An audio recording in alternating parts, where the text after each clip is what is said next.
Kalau kalau saya coba mengingatkan kan memang saya harus mengerti masalah ini. Sebenarnya the highest record itu adalah di Oktober, tahun lalu 2021 itu adalah 57 dan Januari itu 53, Februari turun lagi, dan Maret naik lagi 53-an, 53 berapa gitu.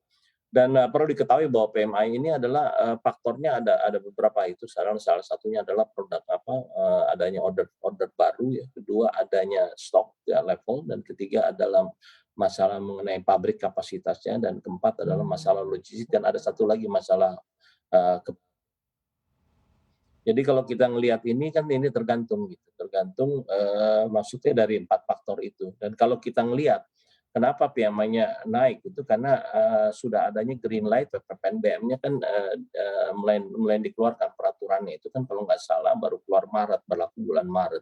Sedangkan di Januari, Februari kan dikatakan akan diberikan insentif, tapi kan nggak jelas, maka itu di bulan Februari menurun lagi gitu. Jadi faktor insentif atau kebijakan-kebijakan dari pemerintah yang membantu produksi atau manufacturing ini sangat-sangat dominan sekali gitu, kalau menurut saya begitu. Oke, tapi kalau kita lihat meskipun secara angka masih naik begitu ya Pak, tapi kita ketahui juga bahwa tantangan di tahun 2022 ini juga cukup besar. Kita ketahui ada perang antara Rusia dan juga Ukraina yang berdampak besar kepada kenaikan harga komoditas dan juga global supply chains. Nah, ini kira-kira seperti apa Pak berpengaruh kepada sektor manufaktur kita? Jadi gini, tadinya kan saya gembira nih, karena yang masalah itu adalah pandemi kan. Pandemi itu kan kita jadi yoyo, tiap kali begitu ada istilah PPKM atau yang pengetatan skala level 3 segala macam, langsung PMI-nya turun. Ya kan semuanya, problem lah istilahnya, tapi waktu itu kan digenjot ekspor, sehingga kita punya pemerintah, ada trade surplus segala macam. Nah, hal ini mesti tetap bergantung. Nah, lebih-lebih dengan adanya, kita baru lepas dari pandemi, mau ke endemi, tahu-tahu ada masalah Ukraina dan Rusia.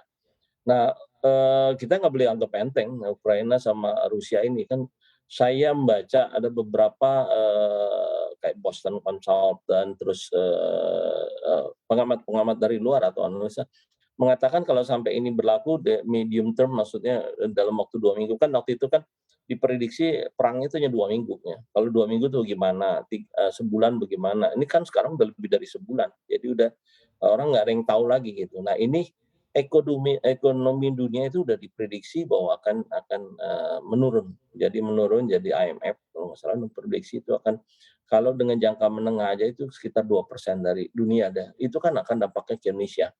Dan dengan adanya faktor-faktor ini kan ini sangat mempengaruhi, udah pastilah dengan harganya. Contohnya Indonesia kan sangat berpengaruh ya, kita import banyak sekali, masalah mengenai besi segala macam dari Rusia tidak salah, gandum dari Ukraina segala macam, sementara ini belum terasa ya, kenapa mungkin kita masih punya buffer stock, dan pemerintah lagi memitigasi, kalau tidak salah kalau buat gandum segala mereka lagi mencari ke Australia segala macam. Kalau sampai tidak terjadi, ya mungkin akan dampaknya ke Indonesia, cukup besar ya.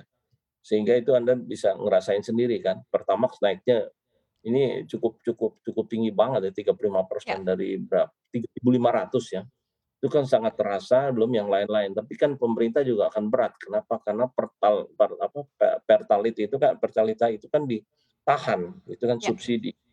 Jadi faktor-faktor ini yang menurut saya akan sangat mengganggu, perekonomian Indonesia yang menurut saya akan, baru mau, kembali Ya. pulih. Pak Joni kalau kita timbang-timbang begitu ya, tadi kan ada faktor-faktor positif di satu sisi, kemudian juga ada faktor-faktor negatif secara global begitu. Tapi kalau kita timbang-timbang kondisinya saat ini, seberapa besar sih, untuk utilisasi di sektor manufaktur begitu? Apakah memang lebih cenderung tahan di tengah kondisi global yang juga cukup menantang atau justru akan tertekan juga begitu untuk sektor manufaktur kita? Jadi, kalau menurut saya, tadinya kan kalau, tadi Mbak Ipa kan kasih lihat data-data produksi kan, itu produksi sampai dengan Maret gitu kan. Tapi kan ngelihat masalah Rusia dan, Ukraina ini menyangkut masalah dunia kan. Amerika melakukan sanction segala macam, Rusia juga melakukan sanction segala macam. Jadi yang dampaknya kena negara-negara yang emerging, yang terutama ekspor segala macam atau yang importnya dari negara-negara yang tadi yang saya katakan sebelumnya. Nah, ini kan akan sangat berdampak. Jadi kalau Mbak Ipa nanyakan, saya harus kalau positif sih tetap aja harus optimis gitu. Tapi kalau kalau kita sebagai bukan pengamat lah istilahnya menganalisa secara accurate, kita harus hati-hati gitu. Ini kita, kata kata kuncinya satu lah, kalau Rusia sama Ukraina bisa selesai ini mungkin, recovery, bukan recovery, jadi naiknya kita bisa memprediksi. Sekarang kita kan nggak bisa memprediksi. Kalau ditanya dampaknya, saya rasa suatu saat akan dampak.